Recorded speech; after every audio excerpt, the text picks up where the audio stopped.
by the shepherds on that first Christmas day? Who knows? But music is more than just simply notes.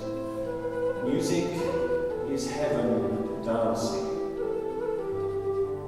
There's a relationship at the core of this, a relationship of the musicians, and I'm very grateful to Sergio and to Neil for playing for us this morning, to the choir who've been on duty continuously for at least 3 years by the sound of it, all the way through Christmas midnight and into this morning.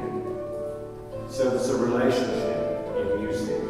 The two players have to listen to each other, feed off each other, create something beautiful that we can listen to and enjoy.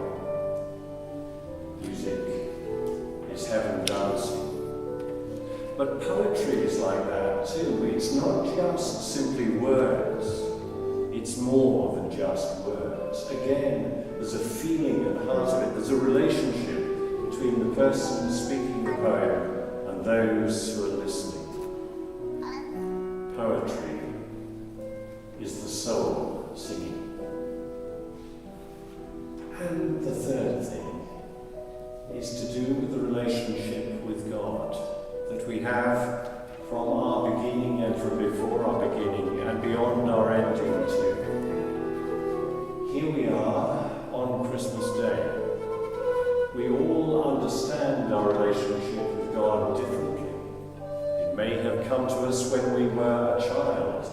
It may have come at the moment that we were born, almost. We are cradled Christians, if you like. Sometimes that's true for me. Sometimes Christ is born in us at that moment. But then sometimes too, later in life, we discover that we have fallen a bit. Things have gone astray. We haven't quite been the people that we thought we were going to be. All kinds of things have been wrong. But we've got up, we've dusted ourselves off, and we've started again. Again, there's a relationship there. Christ is torn in us. And then sometimes it's right at the end of life that people discover their need of God and their need for a relationship with God. As one woman put it when she was found praying, "I'm cramming for my finals, dear." Well, yes, sometimes that's the case. And I have known people who, on their deathbeds, have found their need for God, and at that moment have embraced all that is yet to come. For this life is not the end, it's only the beginning of the life that God offers us with Him in eternity. A life stretching from before we were born to after we die. You are invited this morning to begin your journey of faith if you haven't made it already.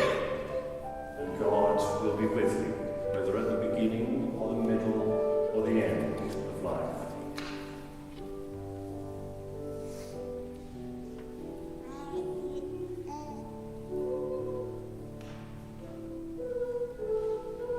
And what was it like for those shepherds on that very first Christmas Day, on the wind-swept hillside, as they perhaps played music or listened to it? Well, again, we do not know. Maybe poetry is a way of finding out. And so it begins.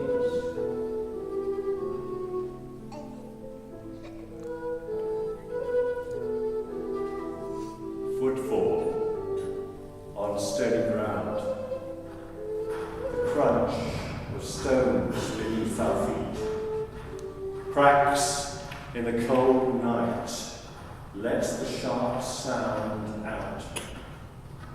Our tread upon the ground is heavy, urgent. We are working men, not dancers, more used to chasing sheep than searching for children in the cold night air. but we are summoned by angels, bidden to follow. And something beyond ourselves draws us from the fields. We leave the uncomfortable comfort of knowing where we are in the rough fields and tread hurriedly into the unknown. A shelter, a rough cave, attached to an inn. We brought a lamb, and just as well. The lamb would be at home here amidst the animals.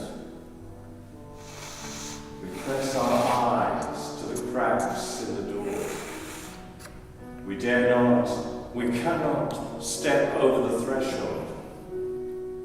Peering through the dim lights of the stable door to the bright centre.